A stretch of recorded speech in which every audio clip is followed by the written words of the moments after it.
워싱턴이 국제뉴스 선재규 선임기자와 함께합니다. 안녕하십니까? 안녕하세요. 네, 정말 그야말로 관세 이 두 글자에 시장은 주목하고 있고요. 이 트럼프 대통령의 한마디 한마디에 국제사회가 주목하고 있는 상황입니다. 관세 이야기도 오늘 뒷부분에 좀 총 정리해 주시고요.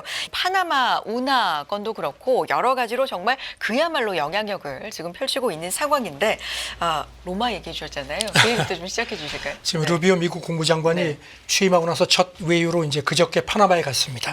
대통령 만나서 운하 얘기를 또 하면서 중국 영향력을 줄여라. 그리고 실제 변화를 트럼프 대통령이 원한다. 이런 얘기를 전달을 했습니다. 여기에 대해서 그 파나마 대통령이 이거는 주권 사항이고 논의될 사항이 아니라고 선을 그으면서도 그렇지만 기술적 논의를 통해서 미국 의구심을 해소할 용의가 있다는 식으로 협상을 제안을 했습니다. 아무래도 뭐 압박을 하니까 조금 밀릴 수밖에 없습니다.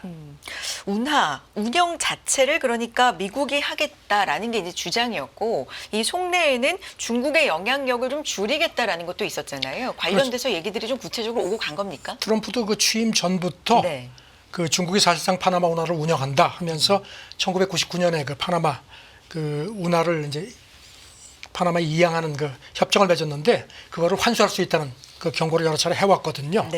일단 지금 이제 파나마도 그렇게 뭐 주권 얘기를 하면서도 조금 이제 협상 여지는 뭐 강하게 비쳤습니다. 그래서 루비오가 그 파나마 대통령하고 그 운하 인근 항구 문제를 얘기했다는 점이 보도가 됐는데요. 이게 이제 그 파나마 운하 양쪽 끝에 있는 항구 두 개를 홍콩의 CK 허치슨 홀딩스가 운영을 하는데 이거를 아마 이제 조금 이게 이제 중국 쪽이라는 게 이제 미국의 불만입니다. 이런 가운데 파나마도 루비오 오기 전에 조금 자기들도 이제 중국하고 거리를 두겠다는 입장을 좀 시사를 했습니다. 중남미에서는 파나마가 제일 먼저 1대1로 협정을 맺었는데 그 파나마 대통령이 조기 협정 효력을 조기 종료할 수도 있고 협정을 갱신하지 않겠다 이렇게 선을 그었습니다. 그리고 또 미국으로 가는 그 남미 이제 이민자가 이제 파나마 통해서 가는데 그것도 우리가 단속을 할 텐다.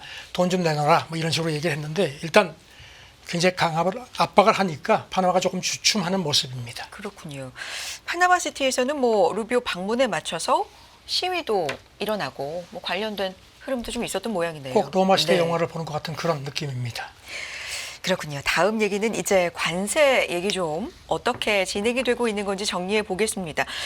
관세에 대해서 지금 뭐 어제 같은 경우는 기존에는 이건 협상용일 것이다라는 어떻게 보면 희망 섞인 예측들도 좀 많았었는데 이거 허풍이 아니었구나, 단순히 협상용이 아니었구나라는 거에 전 세계 증시가 좀 흔들리는 모양이었는데 오늘 같은 경우 보면 계속해서 지금 전화 통화하면서 뭔가 협상을 좀 이어가는 모습이에요. 그렇죠. 오늘 새벽에 보면은 역시 협상을 위한 어떤 압박이었다는 그런 그 관측이 또 뒷받침이 됩니다. 그리고 지금 보면은 동맹부터 손을 봐서 이렇게 뭐 중국이라든가 러시아로 이렇게 넘어가려는 그런 모습도 보이는 걸로 보이고요. 근데 미국 내에서도 이 반발이 좀 심하다고요? 미국 내에서도 지금 반발이 많습니다. 특히 재계 같은 경우는 이런 식으로 밀어붙이면은 1920년대, 30년대 대공황을 그 대폭 악화시킨 그 관세법, 이른바 스무트 홀리 관세법이 있는데 그런 것처럼 되는 거 아니냐 이런 비판이 많습니다. 그 미국 식품 유통업계를 대변하는 그 소비자 브랜드 협회가 미국에서 구할 수 없는 식자재 같은 거는 어쩔 수 없이 들여와야 되는데 이게 멕시코, 캐나다에서 많이 오는데 그런 거를 못 막으면은 이거는 소비자 가격이 올라갈 수밖에 없다. 그러면서 뭐 펜타닐 문제를 얘기를 하는데 그거 제대로 해결하지 못하고 오히려 미국 물가만 올라간다는 그런 비판이 많고요. 그리고 이제 그 피터슨 연구소 여기는 이제 약간 보수 성향 싱크탱크인데 여기서도 그 트럼프 관세를 그 세금에 비유를 했습니다. 이렇게 25% 관세로 전환하는 것은 극적인 변화다. 그러면서 미국 경제에 심각한 증세 충격으로 돌아올 수밖에 없다고 했습니다. 그러면서 미국 경제 충격이 이번 그 트럼프의 그 관세로 인해서 최소 2천억 달러, 우리 돈으로 한 295조 원 정도에 달할 거다. 그리고 또 중국에 대한 관세 충격도 최소한 한 550억 달러 정도가 넘을 걸로 그렇게 내다봤습니다. 트럼프 정책의 핵심이 감세, 기업의 세금을 줄여주겠다 이런 것도 있었는데 전반적으로 보면 소비자한테 오히려 세금을 좀 전가하는 그런 역효과가 있을 수 있다라는 반발들도 있는 것 같습니다. 공화당 내에서도 그런 식의 그 불만들이 있습니다. 물론 트럼프가 왜 그런 그 보편 관세를 하는지는 그 기본 그 입장은 이해를 하지만 실질적으로 그게 실익이 별로 없다는 지적이 나옵니다. 랜드 폴 상원의원, 그다음에 팀 스콧 상원의원 같은 경우가 그렇게 지적을 합니다. 관세가 곧 세금이다. 네. 관세로 무역이 줄어들면 가격이 오를 수밖에 없다고 했고요. 그다음에 국제 규칙을 끝없이 위반하는 중국을 이렇게 압박하는 건 이해하지만 미국에 가까운 동맹들까지 똑같이 하는 거는 이거는 생산적이지 않다는 비판을 했습니다. 네. 역사상 뭐 가장 어리석은 무역 전쟁이다 이런 비판도 나옵니다. 월스트리트저널이 그렇게 네. 사설해서 지적을 했고요. 그리고 이제 또 일부 전문가들은 그 2차 대전이 일어나게 된 그 큰 원인 중에 하나가 어떤 그 대공황 그런 거 관세발 그런 대공황 그런 악화도 있는데 지금이 그런 거 비슷하다는 지적을 했습니다. 다트머스대 교수가 2차 대전 이후에 그 세대가 공화당 민주당 지지를 관계없이 관세 인상에 상당히 부정적이었는데 이제 위험한 관세 방어세를 당기는 미국 대통령이 출연했다 이렇게 또 경고했습니다. 네.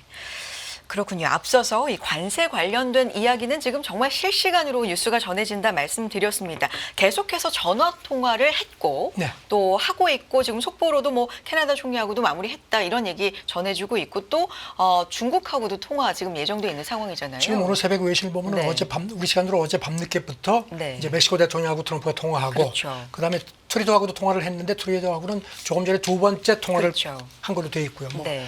앞서서 그 보도가 되어 있지만 멕시코는 일단 한 달 유예하기로 했고요. 유예했죠. 네. 그리고 트럼프가 트루도하고 두 번째 통화가 매우 잘 됐다. 또 이렇게 얘기를 했다는 겁니다. 그런데 네. 지금 그렇다고 이제 멕시코처럼 뭐 관세를 유예할지 이런 건 아직까지 언급이 없습니다. 네. 일단 그 멕시코 얘기 좀 자세하게 해주세요. 일단 네. 관세 실행은 한 달 유예가 된 거죠.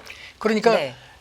트럼프가 밝힌 걸 보면은 멕시코가 국경에 10,000명 병력을 즉각 보내기로 했다. 네. 그리고 이제 불법 이민 같은 것도 차단하기로 했다는 그런 약속을 했다는 점을 강조를 했습니다. 그래서 한 달간 유예한다. 그 사이에 멕시코하고 협상을 계속 하겠다고 했습니다. 물론 관세를 철회한다는 얘기는 안 했는데 지금 CNN은 멕시코에 대해서는 관세 철회 가능성이 상당히 커진 것 같다는 식으로 조심스럽게 내다봤습니다. 그렇군요. 지금 오늘 증시 상황도 장 초반에 비해서 또 멕시코의 그 유예 얘기가 나오고 나서의 반응도 또 달랐는데요. 이 무역 전쟁이 아니라 마약 전쟁이라고 강조하는 목소리도 있습니다. 그러니까요. 그 네. 케빈 헤셋 백악관 국가경제위원장이 그렇게 얘기를 했습니다. 지금 이거를 그 무역 전쟁으로 보는데 그렇지 않다. 마약과의 전쟁이다. 이렇게 강조를 했습니다. 네. 그러면서 대통령이 무역 전쟁이 아니라고 행정명령에 분명히 밝혔는데 이걸 좀 잘 읽어봐라. 그렇게 얘기를 하는데 이게 이제 캐나다를 좀 겨냥한 것 같습니다. 캐나다가 지금 멕시코는 그래도 그 통화 전에 어떤 조치를 할지에 대한 얘기를 안 했는데 캐나다는 아주 그냥 구체적인 보복관세 얘기를 했거든요. 그러니까 캐나다 좀에 대해서 조금 좀 압박을 또 가했습니다. 근데 이제 통화를 지금 뭐 했다 실시간으로 굉장히 뭐 잘 됐다 이런 얘기도 지금 속보로 전해지고 있기 때문에 이게 어제부터 해서 아마 어제 새로운 뉴스를 보고 주무신 분들도 오늘 나온 얘기가 또 다르니까요. 계속해서 지금 업데이트가 좀 되고 있는 상황인데 사실 캐나다와 중국에 대한 관세 실행은 불변이라는 얘기도 하긴 했었어요. 그럼요. 네. 거의 모든 나라가 미국을 갈취한다는 얘기를 했거든요. 그렇죠. 그리고 그 관세 실행 방침은 불변이라는 얘기를 했고요. 그런 얘기를 물론 이제 했었어요. 네. 그 얘기는 멕시코에 대해서 유예하기 전에 나온 얘기입니다. 그리고 계속 뭐 그 얘기를 합니다. 누구도 관세에서 벗어나지 못한다는 얘기를 했고요. 그리고 이제 조금 전에 그 중국에 대해서 아마도 24시간 안에 대화할 것 같다. 백악관도 그거를 조금 전에 확인을 했습니다. 지금 이제 추진을 하는 모양입니다. 네. 그러면서 이제 트럼프 얘기는 지금 중국에 대한 그 10% 관세 이게 이제 예상보다 훨씬 좀 톤다운 됐다는 지적들이 많이 나와서 그런지 이거는 개시 사격에 불과하다. 합의하지 못하면 중국 관세가 더 올라갈 수 있다. 조폭 영화 보면은 말 안 들으면 계속 올리는 막 이런 뭐 그런 것도 연상이 됩니다. 조금 뭐 좀 타당한 표현인지 모르지만요. 그리고 이제 네. 이런 또 거기다 겹쳐서 펜타닐 문제하고 파나마 운하 등에서도 만족할 만한 협상에 도달하지 못했다. 그러면서 그게 극적인 뭐 대통령들하고 통화한다고 해서 극적인 건 기대하지 않는다 하는데 그 지금 외신들은 조심스럽게 트럼프 특유의 그 협상 전술이 아니냐는 그런 관측을 하는데 일단 좌우지간 밀어붙이고 땡기고 밀고 당기고 하는 거를 계속 하는 모습입니다. 그렇습니다. 고통이 있을 수 있지만 또 그동안은 미국이 너무 갈취를 당해왔다. 그러니까 그럴 만한 지금 상황은 가치가 있다. 이런 얘기도 그렇죠. 그 얘기도 분명하게 했습니다. 물론 언급을 미국 국민들이 했었고요. 조금 네. 고통을 받을 수 있는데 장기적으로 보면은 이거는 미국을 위한 거다라는 점을 거듭 강조를 했습니다. 뭐 그래서 지금 상황을 보면요, 굉장히 강하게 이야기를 하다가도 뭐 통화를 통해서 굉장히 협상이 좀 뭐 잘 됐다라는 걸 흘리기도 하고, 정말 이게 협상 카드인지 계속해서 이렇게 밀고 당기는 표현해 주셨지만 그런 상황이 좀 이어지고 있어서 계속해서 실시간으로 좀 뉴스를 볼 필요가 있을 것 같습니다. 그런 가운데 미국 내에서도 앞서서 관세에 대해서 이제 비판이 거세진다 말씀해 주셨는데, 우리나라 기업들 언급이 좀 나옵니다. 이거 어떤 얘기입니까? 그러니까 그 백악관이 그 트럼프 관세에는 필요한 해결책이란 그 배경 설명 자료를 냈습니다. 네. 그런데 그 자료에 보면 이제 우리나라 기업들이 많이 언급이 됩니다. 일단 트럼프 일기 때 철강 관세 25% 매긴 게 미국에 한 그 당시에 4천 개가 넘는 일자리를 만들었다.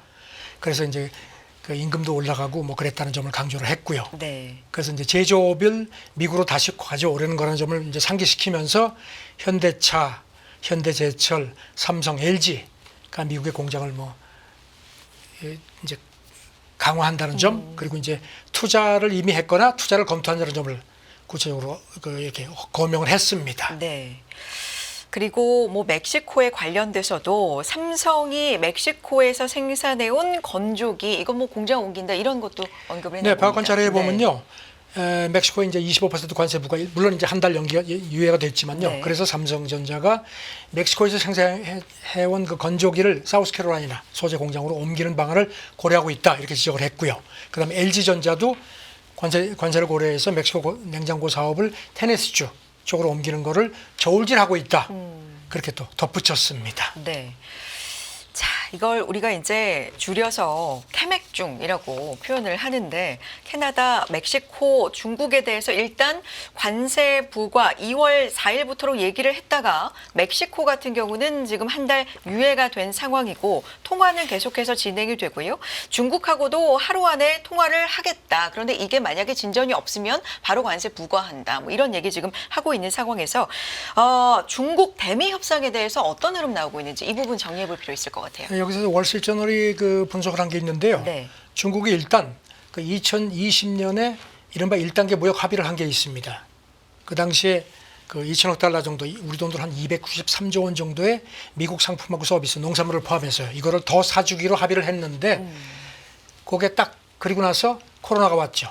그 바람에 중국이 사실 명분이 됐죠. 그래서 제대로 실행이 안 됐습니다. 네. 그러니까 이제 중국이 미국 이제 트럼프 2기 들어서 이제 압박을 하니까 이거를 그럼 우리가 약속을 이행하겠다는 식으로 이거를 우선 카드로 던질 것 같다는 분석입니다. 그렇다면 농산물, 에너지, 뭐 공산품 추가 구매 뭐 이런 것들을 지금 포함한다는 얘기죠. 그렇죠. 그런 네.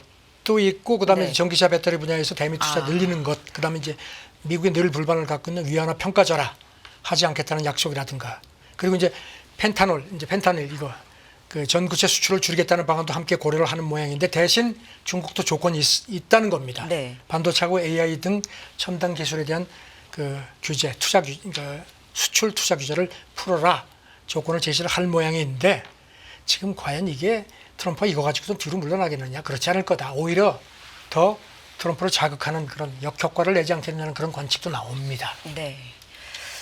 그렇군요. 자, 지금 속보로 뭐 계속해서 지금 전해지고 있는 내용들 제가 좀 확인을 해보면요. 캐나다 또한 관세부가 30일 유예 소식이 지금 전해지고 있는 상황입니다. 네. 그리고 캐나다 총리가 펜타닐 차르를 임명한다, 마약 카르텔 테러 단체로 지정한다라는 것도 지금 속보로 전해지고 있고요. 미국 캐나다 국경 강화에 13억 달러를 투입하고 10,000명을 배치한다라는 것도 지금 실시간으로 전해지고 있네요. 멕시코하고 말을 맞춘 것 같습니다. 네. 그래서 멕시코도 캐나다도 일단 30일 한 달 정도 유예 소식이 연속해서 전해지네요. 그럼 남은 건 이제 중국인데, 중국하고는 이제 하루 안에 통화한다고 했으니까. 캐나다 같은 경우는요. 네. 보면은 그 이미 이제 자기들이 그런 걸 예상을 해서 준비를 했던 모양입니다. 그런데 이제 소통도 얘기는 캐나다가 공화당 지역을 주로 타겟을 해가지고 이렇게 맞춤형 보복을 준비를 해왔다는 겁니다.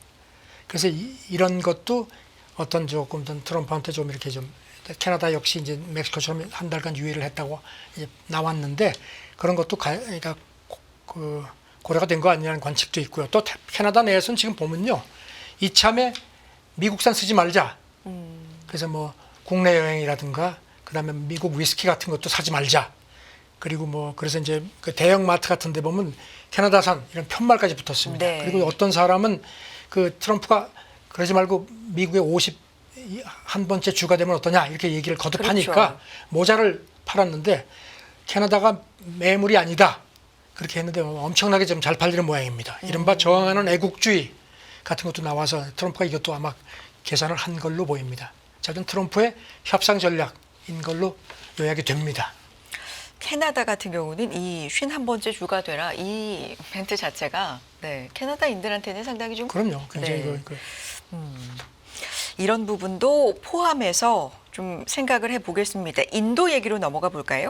트럼프 관세와는 거꾸로 보호주의를 피하겠다면서 관세를 전격 인하한다. 뭐 외신 보도 좀 전해주세요. 어떤 얘기입니까?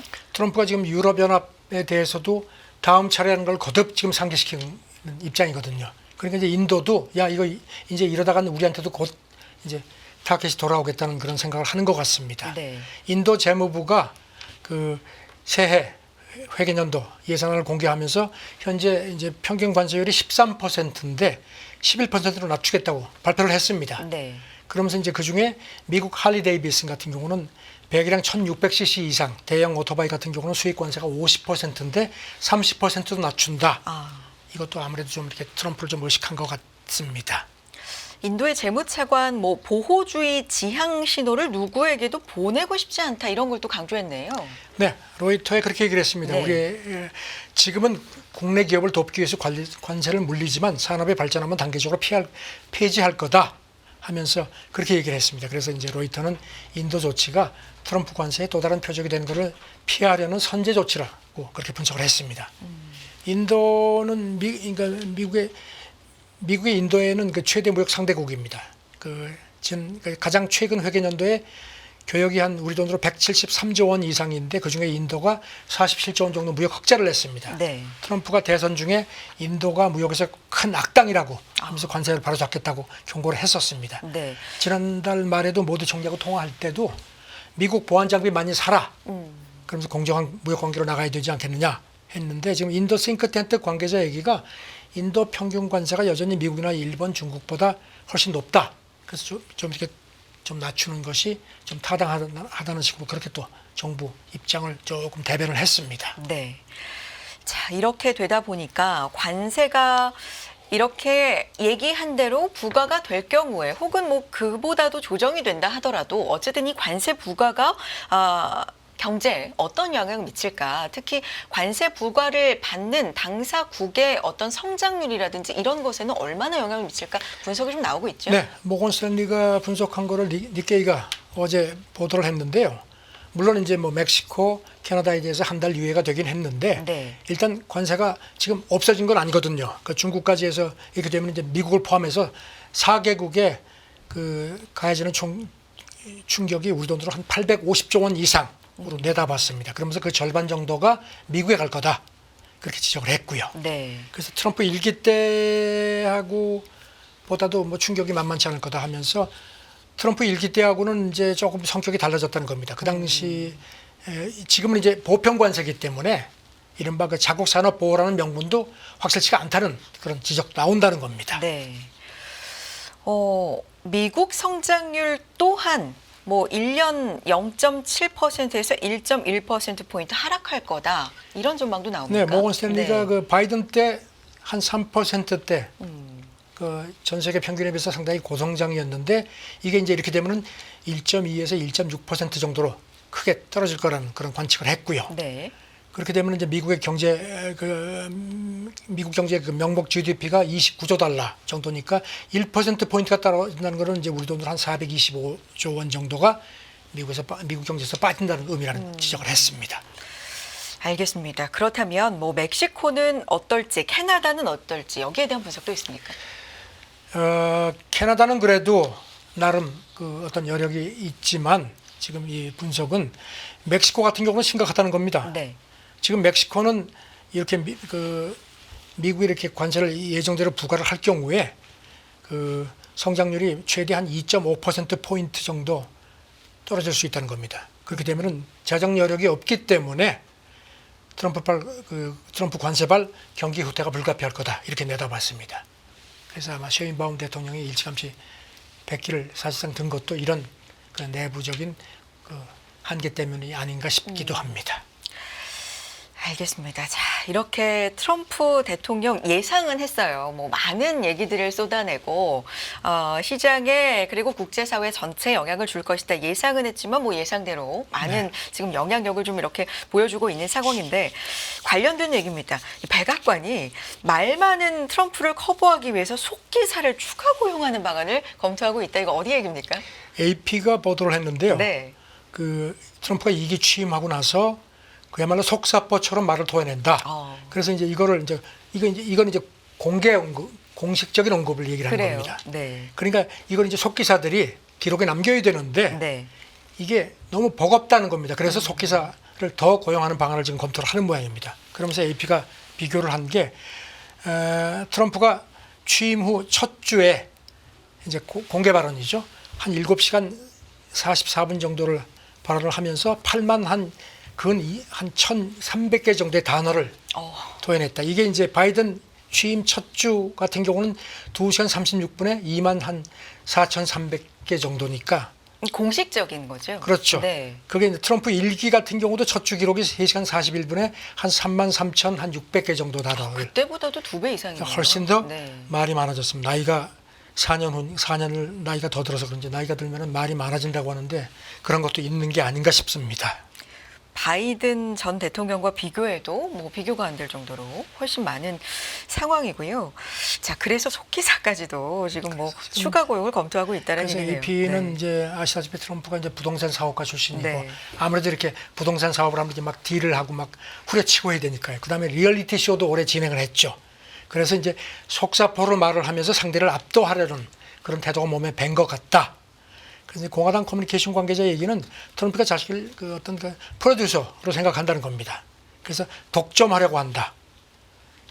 여기 대해서 이제 트럼프를 지지하는 인사 얘기는 백악관에 이렇게 투명성이 돌아온 거 아니냐 그랬는데 여기 대해서 이제 펜실베니아 대학 관계자 얘기가 턱없는 소리 마라.